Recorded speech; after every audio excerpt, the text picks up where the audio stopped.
everybody. Welcome to another episode of Everyday Strong with Dr. Michael G. Daniels. This is your host, CB Baker. We got another episode of dealing today with Dr. Daniels. We're going to be talking about COVID-19, the coronavirus, and the disparities with people dying. That's a minority. Mm-hmm. It came up, kind of got highlighted last week, Dr. Daniels, with people started talking about it. And Dr. Fauci, on the coronavirus task force, came back to the podium and I think shocked everybody on stage and said something about it. Mm-hmm. And he was basically saying, long story short, that a lot of the issues with people that's getting the coronavirus in the African American community is the underlying conditions that we have. Sure. Heart disease, hypertension, and diabetes, and that those underlying conditions is really making it hard for them to treat people that are getting infected with coronavirus. Right. So what is going on, Dr. Daniels, and what can we do as a society to be able to curtail this issue? Because this has been going on for a while. Black folks have had hypertension, for a while, and heart disease for a while. It's like, what? Sure. Well, I think that, if you look at, like you say, if you look at the epicenters, right? If you look at New York City, if you look at Chicago, New Orleans, places like that, at Atlanta, or the surrounding counties, around Atlanta, Georgia, it is the proportion of African Americans or blacks, which I prefer to call myself black. It's just striking. For example, in Chicago, the mayor indicated that 60% of the deaths in Chicago were blacks, with the population is only about 30%. Right. So that's the numbers are just startling. And she mentioned that the issue is not just a medical issue, but it's a social issue, and that's the key thing, and that's what I believe. It's a social issue because it relates to how we in minority communities have evolved over time, because social issues are about evolution and not just about where you are, and making an immediate change. It's about evolution. It's about, the ability to get health care. It's about the ability to have adequate nutrition. It's about, properly taking care of your body, and those kinds of things. And so the question then that brings, I guess the question that we have to ask ourselves, and unfortunately the answer brings sorrow to my heart. And the question is, why is it that we've been in this country so long, but yet we still find ourselves at the bottom? Yeah. Why is it that the income disparity in our communities is just as great, if not greater, than in other communities? When you look at the haves and the have-nots, why is it that we are uncomfortable supporting Black businesses? And why is it that Black businesses don't cater to us in a way that would make us want to support them? Why is it that our average education level is below those of our white counterparts? Our graduation rates are below our white counterparts or our Asian counterparts. Why is it that, professional jobs for us are not at the same levels percentage-wise as professional jobs for other groups of people? That's the question. And the sad answer that we have is that we cannot always blame it on other people. Yeah. Sometimes we have to look inward, and that's what saddens me. That's what brings sorrow to my heart. Yeah, I feel the same way that you feel. And I think the answer to some of your questions of why, it's because if you take Lil Johnny, and let's say Lil Johnny grows up in a lower middle income household. Mm-hmm. Lil Johnny doesn't know if he's poor or not poor. He doesn't know anything. Mm-hmm. And he barely knows that he's Black. Really, let's be real. Like, so if you grow up in that era, and you don't have any limitations on you, because you yourself don't feel like you have limitations. But after a while, some of the things that happen society-wise start kicking in. Mm-hmm. And if you, from mass communications, from television, mm-hmm. If you sit little Johnny down, like back in the day, remember how Tom and Jerry was on? Like back in the day with Tom and Jerry, me personally, it didn't click in my head till I got older that the lady that was Tom and Jerry's mom that you never saw her face was a black lady. Mm-hmm. They changed it over the years because she used to have a black voice. Right. But the black voice was like almost demeaning, country, it's like, but that stuff seeps in. Mm-hmm. It's like I don't know if it's not done bluntly anymore, mm-hmm. but it's slipped in a lot. And I could go on. But who's at fault for that? I mean, let me put it to you a different way. When I was a kid, and neighborhoods were different than neighborhoods are now. Yeah. When I was a kid, parenting was different than the way parenting is now. My mother taught me that I was black when I was very young. As a matter of fact, she said to me at one time, and I'm like 6 or 7 years old, she said, I taught you your colors at an early age. So you knew the color of your skin when you was young. Right. Don't ever use it as an excuse anymore. So it was, we understood red, black, and green in the 70s. Yeah. And in the 60s. We understood what black power meant, Right. Obviously, James Brown sang the song, Say It Loud. I'm black and I'm proud. See, we understood that. I guess what I'm saying is that we've taken 2 steps forward and 4 steps backwards as far as community development, when you think about it. When I was in college, for example, I had an instructor named Dr. Smithy. And I turned in a paper and I got an A on the paper. And so I was kind of bragging, and he heard me. He said, let me tell you something, fool. He said, you got an A because you were in Norfolk State. He said, if you was at ODU, this wouldn't be an A paper. He said, here you're head and shoulders above your peers. Over there, you'd be average. He said, let me explain something to you. You're not trying to be the best. You're just trying to be better than the people around you. What he said was very true. Right. Then he said to me, no matter where you go, 1 + 1 is always 2. Whether you at Harvard or whether you at Norfolk State. Right. What he said was so true. We have a tendency to use our upbringing as an excuse for not knowing more. A tendency to use the school system that we're in, being public, for not excelling. As if being in a public school means that somehow math changes. Right. It's not the math that changed. It's that we don't take advantage of that which we are to learn. Now, you think about the strides that we made in the 50s, 60s, and 70s and compare them to now, they're totally different. See, back then, when I was a kid, and you didn't look to come out of poverty based on athletic prowess. You didn't look to come out of poverty based on your ability to sing. You didn't look to come out of poverty based on your ability to entertain people. You were taught you come out of poverty based on getting an education. See, they would always tell us there are a lot of things they can take away from you, but they can't take away your knowledge. They can't take away what's in your brain. We don't do that anymore. It's not that's not seen as the way out like it used to be. Right. See, that was the push then, but the push somehow became stagnant. So, my thing is, what's wrong with us as a people? It's not like we don't know. Why haven't we grown? We often say to know is to grow, right? So why haven't we grown? Why are there still such high poverty rates in our communities? I'm not saying there aren't poverty rates everywhere, right? But why is it we know that there's such a disparity? One of the things they said was this. One of the reasons why we have suffered so much is because they said the jobs that most minorities have put them on the front line.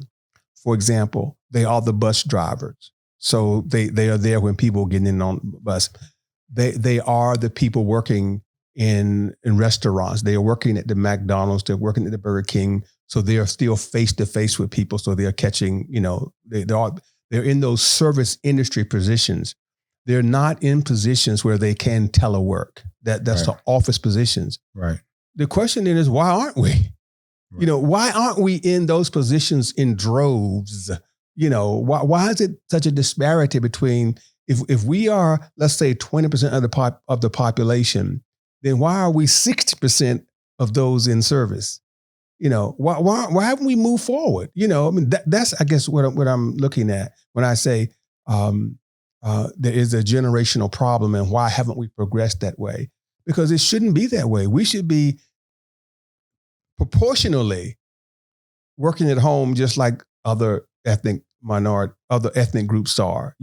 We should have office positions just like other ethnic groups have. Granted, in nursing professions, we should be same. It should be the same kind of ratio. There shouldn't be more black garbage collectors than there are white garbage collectors. Yeah. Proportionally, it ought to be about the same. Right. I guess that's the thing I'm saying. So whose fault is that? Why? And let me say this too, because I don't want anybody getting mad at me. I'm not saying that that's not a noble profession, right? My father was a garbage collector. Matter of fact, he retired as one. He drove a garbage truck, and when they offered to promote him, he turned it down. And I asked him why. He said, "Because I'm happy with my job." Right. And he looked at me and he said this. He said, "If you're doing a job because you have to do the job, you're in trouble. If you're doing it because you like it, there's no need to leave." His point was, and he said this to me, he said, someone has to pick up the trash, someone has to sweep the floor, someone has to serve the food. He said, but do it because you want to do it, not because you have to do it. Right. That was his whole thing. But I'm saying many of us are doing it not because we just want to. We're doing it because that's our only opportunity. Yeah. And that's what I'm wondering. Why are we still there in 2020? Well, I kind of felt like in the past couple of years, with the entrepreneurial thing really kind of taking hold of people. Mm-hmm. And then with social media, with the information that's people are out there giving, like the information is out there for like running the business and trying to do quote unquote a side hustle, mm-hmm. and doing things like that. Where I felt like before the corona thing hit that things was moving in the right direction. Or as people like going to creating an LLC, going into real estate, doing different things along with the job that they have. So where they have other options, if you don't like your job, you can maybe go do something else. Mm-hmm. Now, along with that, I will say that I think part of the problem too is my own generation. Generation X mm-hmm. never grew up. Mm-hmm. Because the reason I say that is why in the world did Avengers Endgame be the highest grossing movie of all time? That's based off a comic book. Mm-hmm. And I look at myself, like I say, I couldn't wait for the movie to come out. Yes, I want to see Captain America and Iron Man. This is all stuff I want to see. But if I was to ask you, Dr. Daniels, mm-hmm. I'm 42. Mm-hmm. At 42, the 42-year-old Dr. Daniels, would you be like, "Oh, I can't wait to see Avengers"? You'd be like, absolutely not. Right. I was not. Right. And in fact, I can tell you that when Ninja Turtles came out, there was only one reason why I went. Right. And that was to take my son. Right. So that's I believe part of the issue is Generation X, but everybody wants to blame the millennials. Like, oh, they don't want to do nothing. They're late. They want stuff to come to them because of the .com, situation. Well, they do though. They do. But you're right. It's Generation X problem. Right. And I'm going to tell you why. I'm agreeing with you. Here's why. There's a generation that did not believe in hard work. There's a generation that believe they are entitled, and they pass that on to their offspring. There's a generation that believes that everything should happen in a microwave format, that you should be able to get it right now, and it should be well done when you get it. Right. And they pass that on to their offspring. So what you see then is that the millennials they are a byproduct of the X generation, Right. Because that's who grew them up. They looked at the X generation, and oftentimes, see, the X generation looked at baby boomers and saw where baby boomers were, but they did not understand how they got where they were. Right. Because if you think about it, if you look at the demographics, if you look at the census data as far as incomes in the Black community, the baby boomers have the wealth. That's where the wealth is at. Now, the X generation accumulated wealth from the baby boomer generation, but the baby boomer generation was the generation that originally, was that wave of Right. We're buying homes and we're buying property and we're becoming professionals, and their children were the beneficiary of all that. Right. Then what from that point on, there became a more relaxed attitude and a feeling of entitlement. So no one thought about how the baby boomers got what they got. Right. That it wasn't an overnight success. Because I can remember being in college, and around the sophomore year, you start thinking about an actual major, and it was like, well, I'm going to be this major because you're going to come out making this amount. So it was like everybody just knew, oh, you be an engineer, in Texas area, you're going to be $45,000 to $50,000 a year. Mm-hmm. And if you became a school teacher in Texas, it's anywhere between, depending on what school district you're in, it was $36,000 to $40,000 a year out the gate. Mm-hmm. So people was like, okay, I want to be this, like you said, microwave. I want to be at $50,000 a year. And then the reality hit when they got out of college. It was no jobs, and then it's like then the jobs that was available was entry level marketing jobs that you saw in the newspaper, back when they had, back page was out. You had like, you look back there for jobs. It's like, okay, the marketing, you go to an office building and it's okay. Here's entry level, right? Or you sold Cutco knives. It's like, it was disparate, but I get what you're saying. Part of that, because I was part of that generation, because I graduated high school in 96. Mm-hmm. And I graduated college in 2001. The .com situation did not help Generation X at all, because everybody found out that you can almost become rich overnight if you just did, Well, back up for a minute. Think about the people that are more susceptible to death because of the coronavirus. They're not the college graduates. No. They're the non-college graduates. Right. The question is, why are they not better? You follow? You know what I'm saying? Yeah. It's why are they not better? Why are so many people in our community still being left behind? Okay.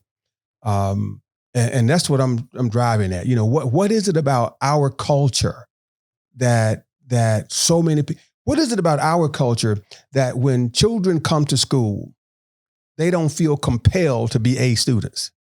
Yeah. That they are comfortable getting C's. They're comfortable getting D's. But is it because the parents are working labor jobs that don't require those type of these things that's being taught in school? I just told you my father was what?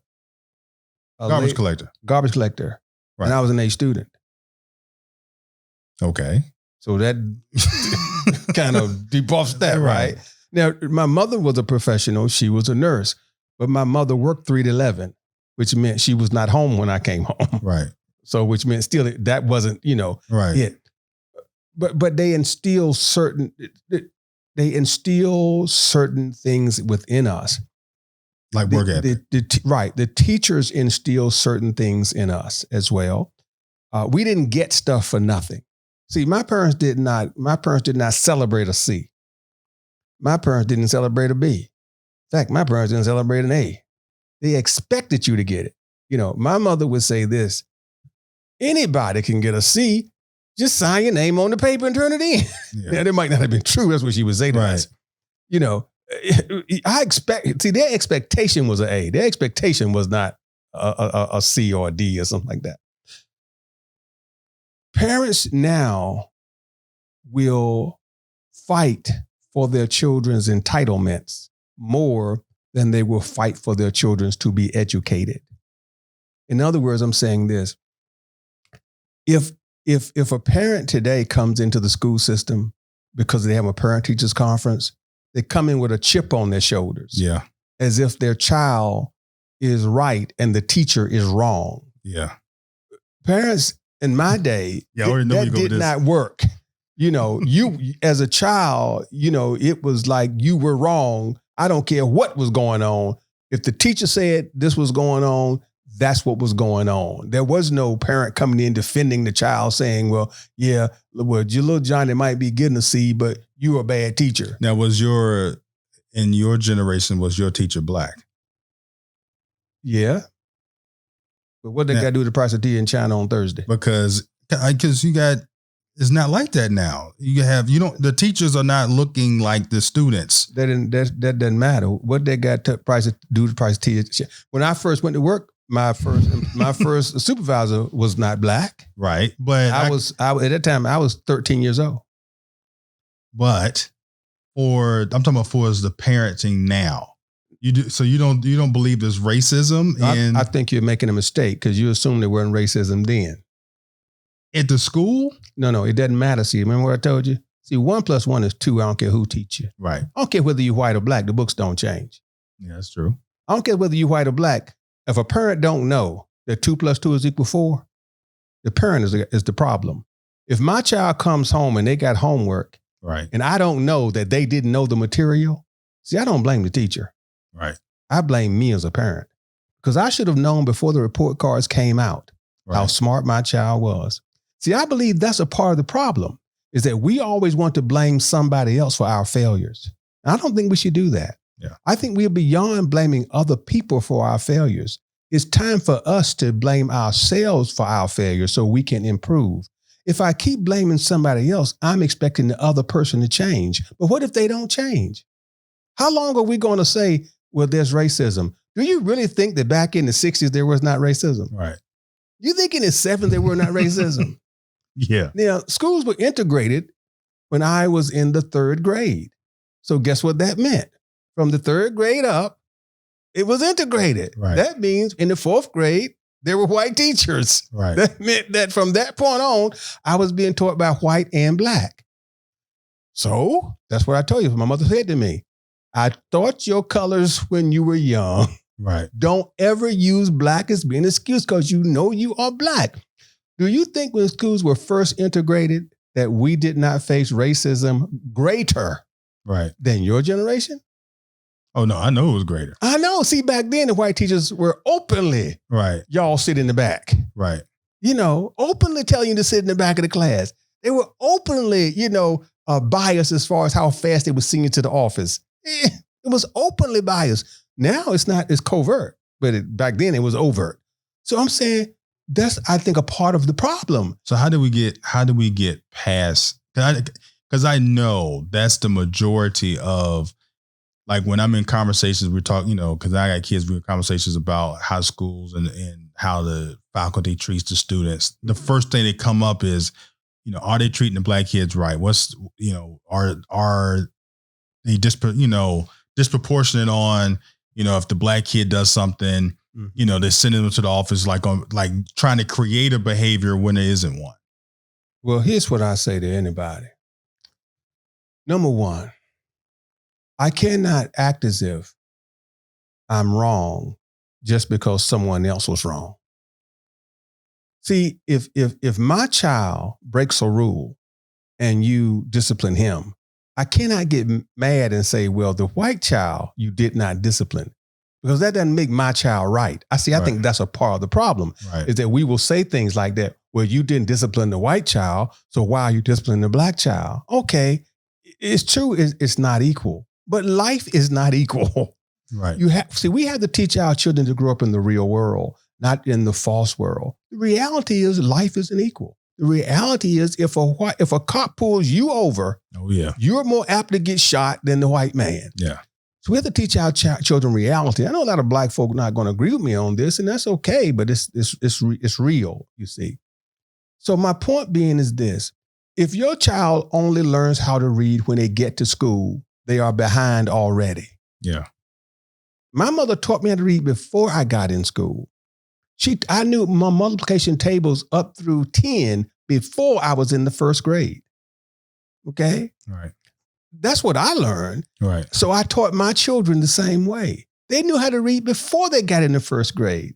I started teaching them multiplication tables myself because I wasn't going to leave it up to the teachers to do it. Right. I'm not saying the teachers couldn't do it, but it's still my job. I can't abdicate my job as a parent. Right. It is my job as a parent to ensure that my children have the intellectual understanding they need to survive.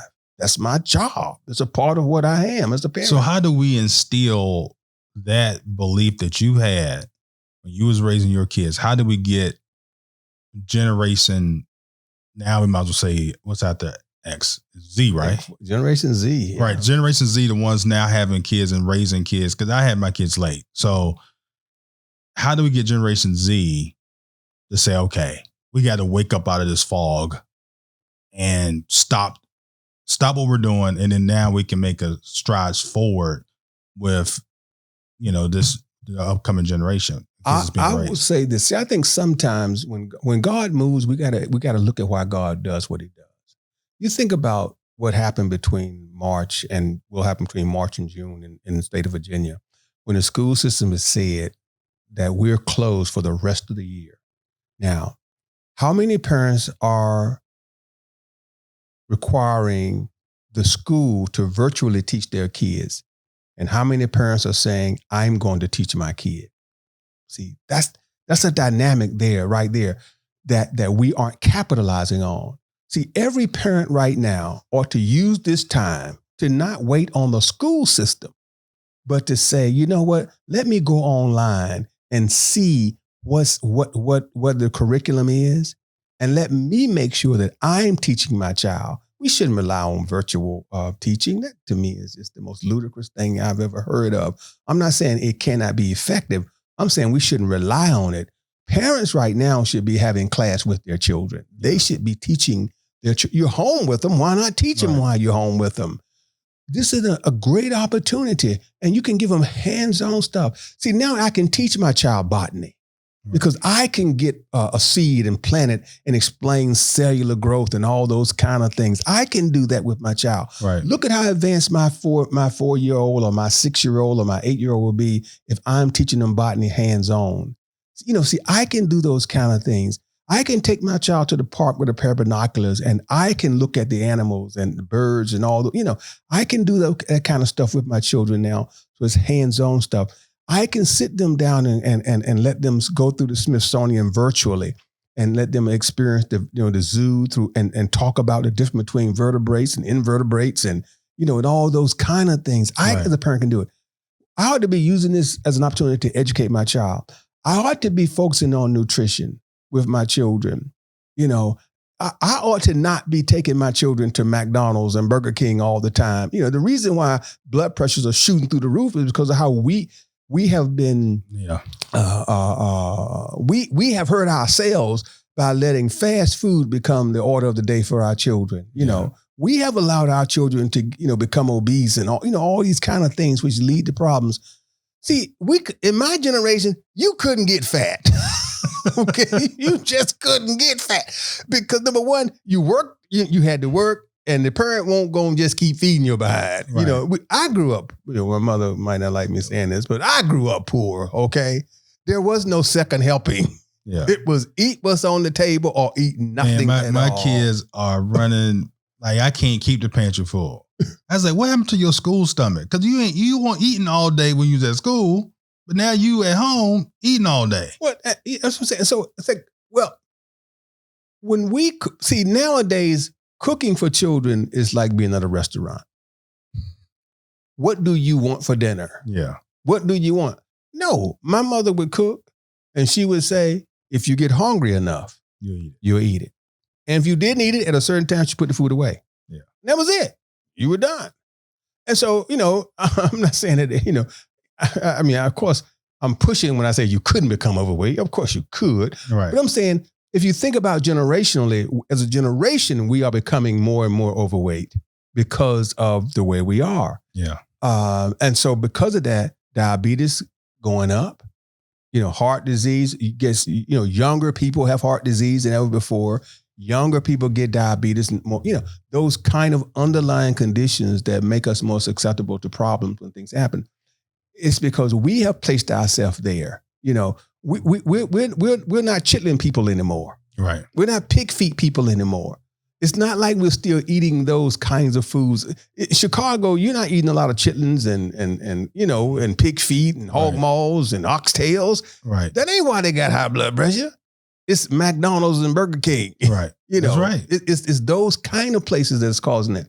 So in actuality, in our generation, we ate more vegetables because that's what you ate. Right. You ate a bunch of vegetables, because it was cheaper than meat. Yeah. We ate beans, which are high in protein and high in fiber. Yeah. We had beans every meal almost, So I think generationally, that's why I say we took 2 steps forward and 4 steps backwards. How do we change? We have to substantially regroup and make decisions individually about our future. I just say we have to stop blaming people. I get so tired of hearing people come to me talking about what the teacher did or the teacher didn't do, what the principal did, what the principal didn't do. Yeah. Stop blaming people. Make the change. One thing when all this stuff went down, my kids was in private school, and I was like, well, I ended up going to school and withdrawing them, and I taught with the principal man to man. I said, look, here's the reason why we're moving them out of the school. It has nothing to do with your school. School's great. Mm-hmm. It's like, but I paid for the school for them to be here. Right. I'm not going to pay you to virtually teach them, but it's me teaching them. It makes no sense. Right. If I'm teaching them, why would I do that? And plus, the public school, I don't have to pay for it. Right. Now, hold on one second. If you're watching this podcast, I knew you were going to say that. And your kids are at EBC Academy, don't take your kids out of school. All right, go ahead. But I also told the principal, I was like, my daughter gets some worksheets. She's able to do the worksheet without watching the video. I said, and there's no need for me to sit and put a 40-minute video in front of her if she already doesn't know how to do the worksheet. Right. He says, here's the way the video helps them learn for the next lesson. I gave her the next lesson. She was able to do it. Mm-hmm. It's like, she can move faster than this. But then this when it hit me, it's like, we don't need to, you're slowing her down to stay at the same pace as everybody else, which is understandable. And I understood the plight that the school had. They was throwing something that they wasn't expecting to have happen. Right. And I explained that to them. I was like, hey, I understand, but hey, I know you understand my position. So, but that's the type of stuff that I don't think parents do a lot of, is going and talking. Well, you all are unique. Now I'm saying why. Remember. That's why I say, because you're not in the position of the Chicagoans, the DC people. Right. You're not in that position. You know what I mean? It's a whole different ball game. You're upper middle class. Right. And they're below poverty. Their kids weren't in private school. And so, you're college educated, your wife's college educated. So you all are teaching your children already. But isn't that similar to the excuse that you just gave? No. What I'm saying is this. I'm trying to keep from comparing apples to oranges, but I'm keeping apples to apples. Okay. Right? You could take your kids out and keep going because of where your kids were anyway. The average parent that has their child in public school, right, that child cannot function without instruction. See, you can't just give that child a worksheet and that child do the worksheet and do the lesson that's ahead. Right. Because that average child is behind anyway. My wife worked in public school. Right. Those children were not where your kids are. You have to explain everything to them for the most part to get them to complete what they're doing. You have to explain everything. They can't go to the next level because they don't know the next level yet. They haven't gotten there. That's what I'm saying. That's that comparison. Sure. Let me say this. If everyone did what you and your wife did, there wouldn't be a disparity. You're right. There wouldn't, because you all are doing what I'm suggesting. Right. But I'm just saying, that's the problem in Chicago. That's the problem in DC. That's the problem in New Orleans when you're at poverty. The things, generational poverty is the problem. Right. When you have when people aren't pulling out of it, when mama was on Section 8 and now daughter is on Section 8, that kind of thing. And that's what I'm saying. We got to get out of that generational poverty. Get to raise the expectations. Right. Yeah, We got to move beyond where we are and get to another level so that next level is not reliant upon food stamps. That next level, when they talk about, for example, how many people were late on rent this time around? Right. Well, why? How is it that you've been in the workforce for 15, 20 years and you don't have enough savings to cover your rent for the next month? Yeah. And if you how is it you still living paycheck to paycheck? Because if you didn't make your rent, that meant you were relying on this week's paycheck to pay your rent for the month. Right. When you should have already had that money set aside. Right. That's what I'm talking about, is how can we still be at that point in our lives where we don't plan to live beyond 1 month? Yeah. Some of it too, though, Dr. Dan, some of it was, because I know the thought crossed my mind. Well, all this stuff going on. Man, what would happen if I just didn't pay rent? What would happen? And then you have, it don't help the situation when you have governors and the politicians talking about, it's going to be hard for people to pay their rent. It's going to be hard, like making it a speech. And then all of a sudden, you know what? Even though I got this $600, I could pay rent, but this $600 could go to something else. Or I can get that mattress I've been wanting to get and it's not pay the rent. So you got people, but it takes a disciplined person. It takes a wise person. It takes a wise person. It takes a fool to buy a mattress rather than pay rent. I'm just saying. But I'm saying, I said a mattress, but I'm saying it could be anything. Because, people have done it. People blow their rent going to the club. No, I get it. And that's my point. You are echoing exactly why I cry at night. And when I say cry, I mean literally. You are echoing why I'm hurt at night. Yeah. There's a verse in Proverbs, the first chapter, that says that more knowledge brings more sorrow. Because the more you know about your people, oftentimes it makes you so sad. The fact that people do what you said saddens me. And that's my point. Why? What is it about us that we value tennis shoes more than we do technology? Yeah. That will help us get somewhere. What is it about us that we care more about a 7-year-old having an iPhone, what's the latest 11. model, 11, than we do about putting a book in his or her hand? Right. What is it about us that's how we view life? Something is wrong because we have become, as was pointed out in history a long time ago, we have met the enemy. And it is us. Right. It's in the mirror. Yeah, we are. That's what I'm saying. When are we going to be responsible for our own future? When are we going to start relying on other people and blaming other people? Just because they say they're going to forgive you paying your rent. Right. So why would you still not pay it if you have the money? Right. It's going to still come due. So let's say they forgive you. I shouldn't say forgive. They didn't say forgive. Right. They said that you just wouldn't be put out.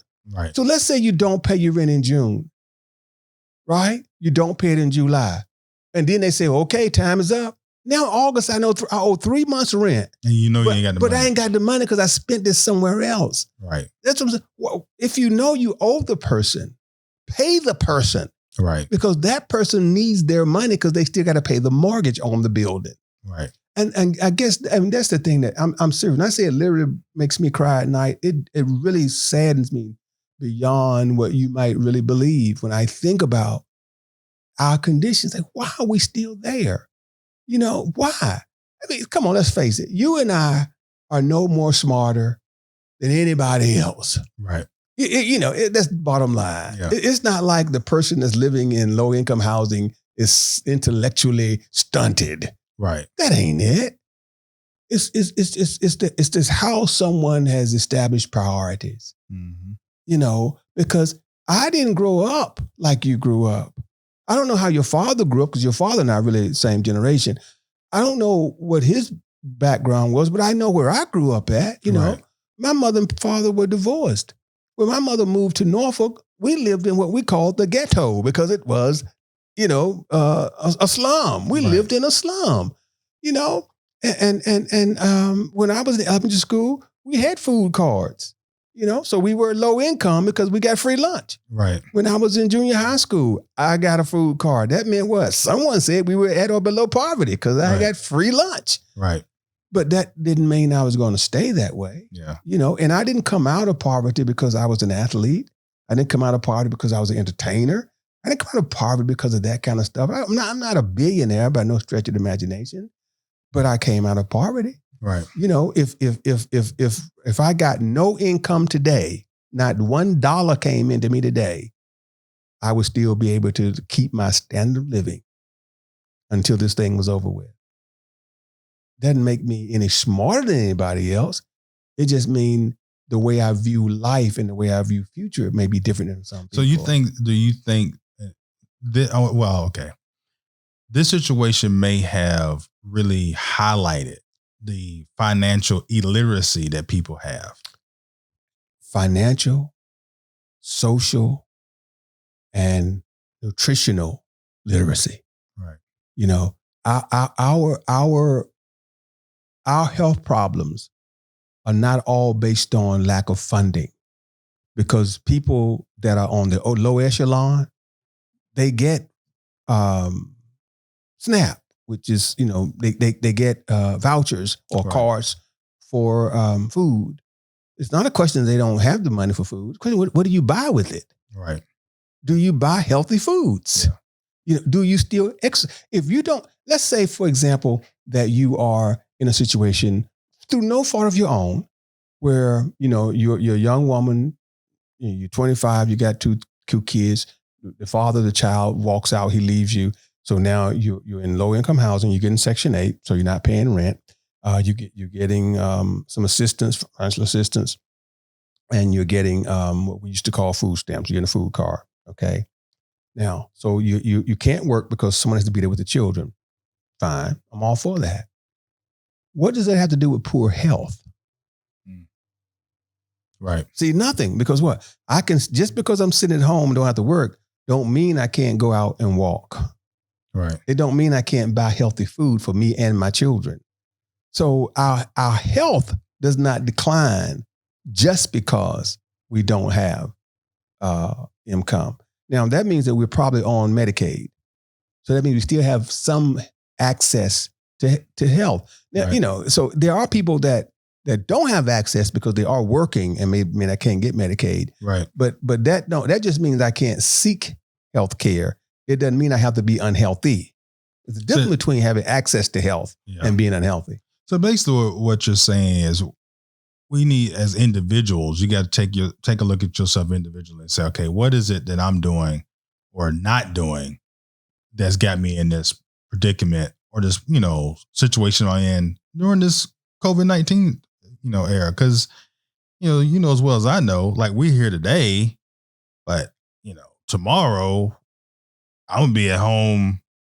You know, I'll work for about 3-4 hours. And I was okay.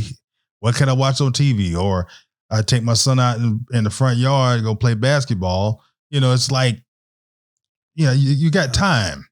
Right. What I'm saying is that COVID-19 just it shed light on what we all have known for years. Yeah. That we have not elevated ourselves. See, we can clean our front yards up. We don't have to throw trash around. Mm-hmm. We can make sure that the trash can lids are covered up so the rat population does not explode in our neighborhood. Right. You know, we can make sure that there are not buildings that are abandoned, and so it becomes shoot up houses for heroin addicts. Right. You know, we can make sure that our neighborhoods are uplifted. we know the blight in our neighborhoods, but we also know that we as a community accept it. Yeah. We can stop saying that we will accept, this kind of living situation. We can make a decision that you can't do it in our neighborhood. Right. We know if there are gangs in the neighborhood, we know who they are. Right. We know who's selling the drugs. We can say, not in this neighborhood anymore. We're not going to keep allowing you to bring our kids under this kind of brutality. Right. That's what I'm just saying, is that it's not COVID-19. Right. It's just that this, kind of highlighted where we are. And I'm just thinking, I'm hopeful that somehow we will just become responsible and mitigate it and remove it. Yeah. But, you mentioning that reminded me when I was in Barbados, me and my wife was going to this club. And it was it was like a 40-minute ride. Mm-hmm. And was talking to the cab driver. And I was like, man, it was literally grass growing out of the drains. So I said, what's going on with the grass growing out the drains? They don't clean this? He said, well, the government is taking the tax money that we are technically paying for this to be done, but the government's so corrupt, they're using it for something else. They did not hire the people back to do this. Like clockwork. We crossed this little area. You know how it is. And, you go from the hood to the rich neighborhood. All of a sudden, drains is clean. The sidewalks is edged up.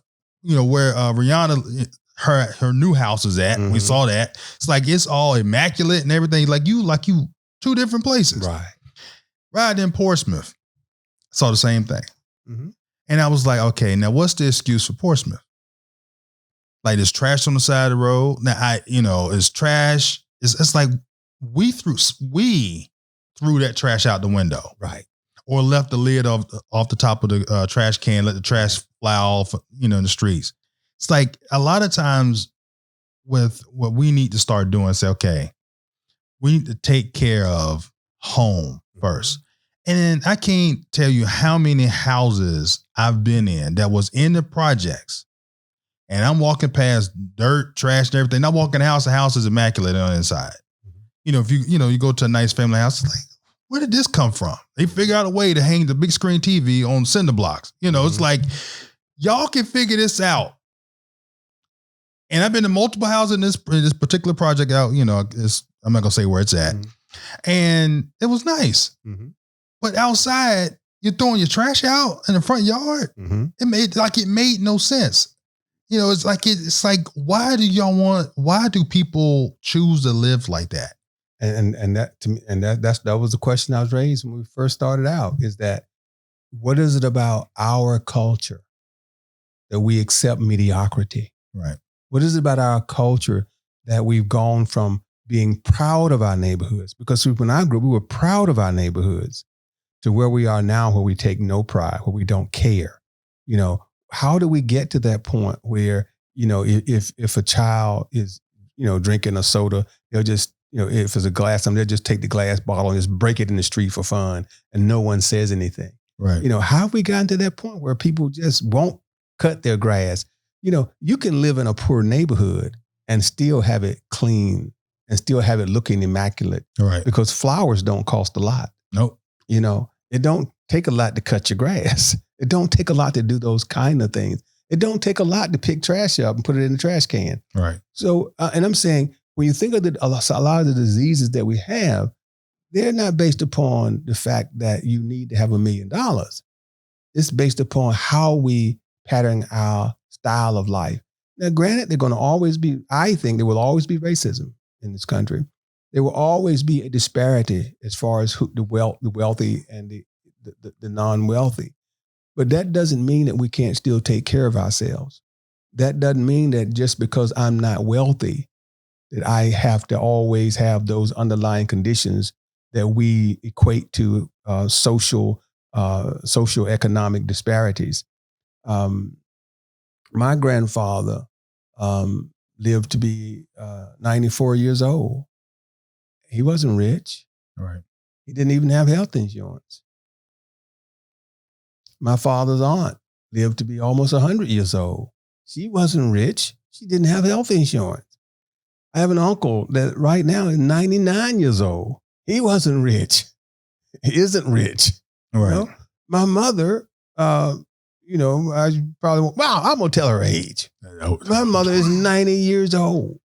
And guess what? She isn't rich. So it's not about money all the time. Right. It's about taking care of yourself. It's about developing a lifestyle where you take responsibility rather than blaming other people. You make yourself a committee of one. Right. You keep your front yard clean. Don't blame your neighbor. Keep your front yard clean. Keep your trash empty. Make sure your children are well-mannered. Make sure your children, when they go to school, they don't fight. Make sure your children don't give back talk or talk back to the teacher in a negative way. Right. Make sure that your children's homework is done, that they know the answers and that they always are ahead of the game, that they read rather than sit in front of the TV all the time. You make it your personal responsibility. So it's not about where you live at. It's about how you live where you are at. Yeah, that is true. Wow. Well, that was a long one. So anything you'd like to bring before we close out? No, listen, I'm just glad to be here again. Just want to tell people, hey, listen, continue sending us your feedback. I sure enjoy getting it. And I just love it. I love the good and the bad. Anything you say negative, I take it in. Anything you say positive, I take it in. And I like to say this too. If your kids are going to the EBC Academy, please keep them in school. Right. Don't take your kids out. All right. Keep them kids in school. All right. This is your host, CB Baker. Till next time. Peace.